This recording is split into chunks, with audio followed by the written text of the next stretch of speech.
হরিণটা অদৃশ্য হয়ে গেল। উজির সাহেব, ওই ওই তো একটা হরিণ দেখা যাচ্ছে। দেখতে দেখতে এটাও অদৃশ্য হয়ে গেল। উজির সাহেব, আমরা বড় ক্লান্ত হয়ে পড়েছি। তাই চলুন ওই বৃক্ষতলায় আমরা বিশ্রাম করবো। ঠিক আছে, তাই চলুন মহারাজ, আমরা বিশ্রাম করি।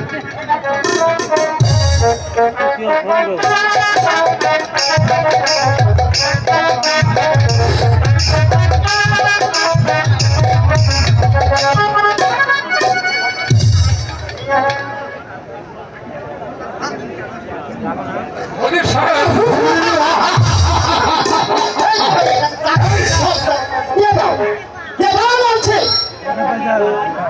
তোমরা কে ভাই? এমন অলক্ষণী কথা বলছো কেন? আর আমাদেরকে চিনতে পারছো না? আমাদের খাওয়া যাচ্ছে টাকা দিবে না।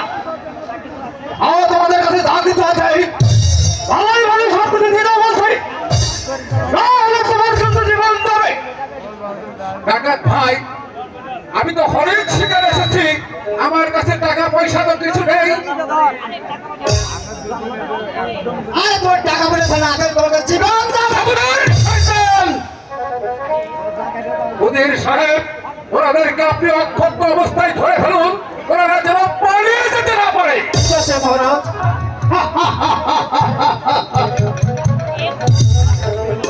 একদম কি সত্য? জীবনে যদি বাঁচতে চাও তাহলে টাকা পয়সা দেওয়া আছে, দিয়ে দাও বলছি। আর টাকা না দিলে আমার এক বিন্দু রক্ত থাকা পর্যন্ত আমি তোমাদেরকে একটা টাকাও দেবো না। এই,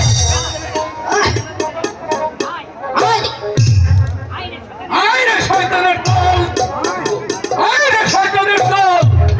আউ, ওই কে আছিস? কে আছিস? আমাদেরকে রক্ষা করো, আমাদেরকে রক্ষা করো, আমাদেরকে রক্ষা করো।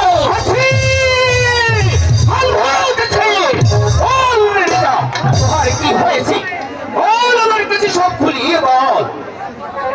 ওই ওই তো বন্ধু, যদুমধু ডাকাত।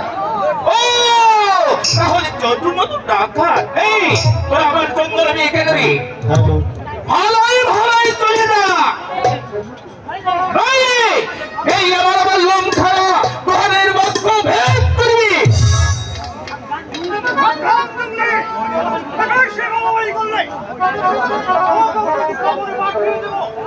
ও তাহলে তোরা কুস্তি করবি?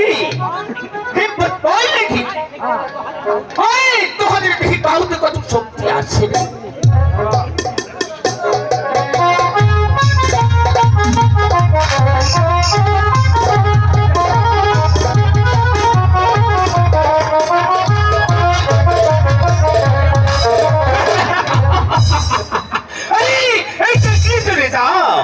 আমার বাহুতে কত শক্তি আছে রে। অপরিচিত বন্ধু, আজ তুমি এই বড় মাঝে আমার চেয়ে উপকার করলে আমি তা কি দিয়ে যে এই ঋণ শোধ করবো তা আমি ভেবে পাচ্ছি না। আপনাকে দেবার মতো আমার কাছে কিছু নেই উজির সাহেব। এই এই জনি মিতামা আর উড়িয়াবাদ ঘোড়া আমি আপনাকে দাবি করছি, আপনি আপনি সন্তুষ্ট মনে ইহা গ্রহণ করুন। ছোট জাত আছি বলে উপকার, মানুষের উপকার করি আমি, ওই দাম নেই নেই রে যা নেই। ও বন্ধু, আপনি যদি আমার এই ক্ষুদ্র দান গ্রহণ না করেন তাহলে যে আমি মনে বড় ব্যথা পাবো বন্ধু। আরে তুই যখন ছাড়িস নি আমার উপকার আমার এই নিন বন্ধু।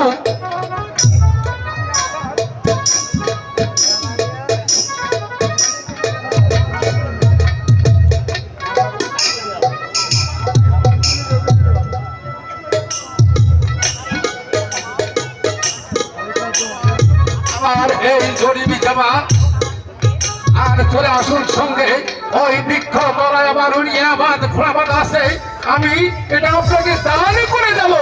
আসুন আসুন, চলে আসুন, চলে আসুন।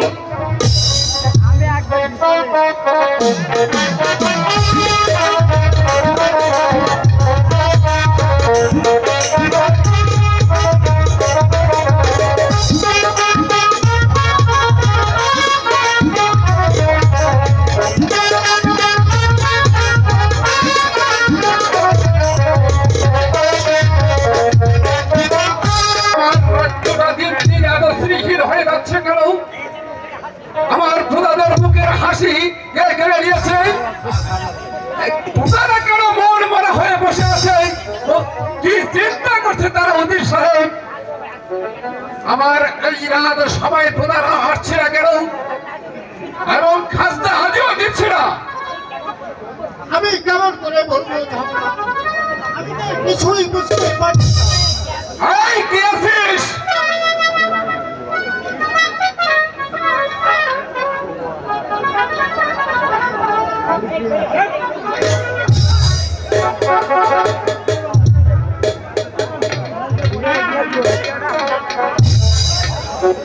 সারা প্রহরী,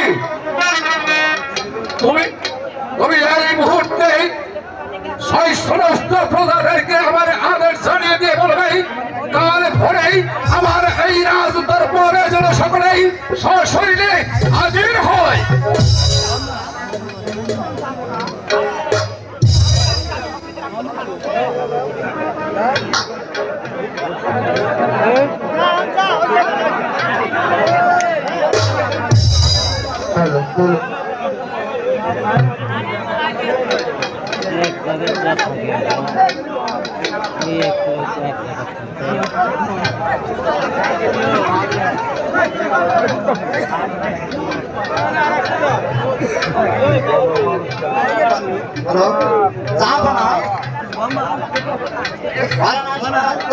বলছে আপনার হাত ধরে আসবে না, দিবে না। কারণ কি ওদের সাহেব আপনি বলতে পারেন? বলতে পারি, তাহলে বলুন ওদের সাহেব, আপনি খুলে বলুন। আপনার কোনো দোষ নেই ওদের সাহেব, আপনি আমার কাছে খুলে বলুন। আপনি যে অপুত্র, তাই কেহ আপনার আর সময় আসবে না। হ্যাঁ, আমি সবে বুঝতে পারছি ওদের সাহেব, এর মধ্যে আপনি আছেন। আপনি এখন আমার রাজসভা ত্যাগ করুন, কারণ আপনি বেরিয়ে যান, আমার রাস্তার পার হতে আপনি বেরিয়ে যান উজির সাহেব। ঠিক আছে মহারাজ, আমাকে আপনি অন্যায় বুঝলেন। এই আমি যাচ্ছি মহারাজ, এই আমি যাচ্ছি। দিন দিন প্রধান আমার বীরতে বিদ্রোহ করছে, দিন দিন প্রধান আমার বীরতে ষড়যন্ত্র করছে। আমি অপুত্র, তাই সকলেই আমাকে ঘুরে পড়ে উপহাস করছে। করবি তো, এই কেবা আমার আছে আর কেবা আমার নেই এই রাজ্যে।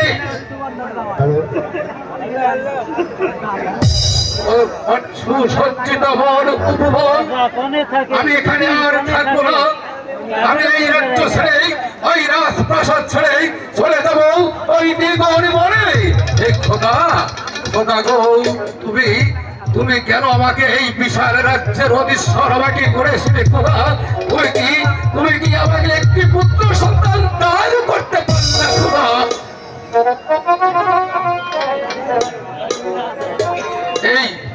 এই উপহাস আমি কেমন মনে সইব প্রজাদের মাঝেই? খোদা খোদা গো, তুমি আমাকে অভিশাপ দিচ্ছ খোদা। তুমি কি আমাকে আশীর্বাদ করতে পারলে না খোদা? তুমি কি আমাকে আশীর্বাদ করতে পারলে না খোদা? পিতা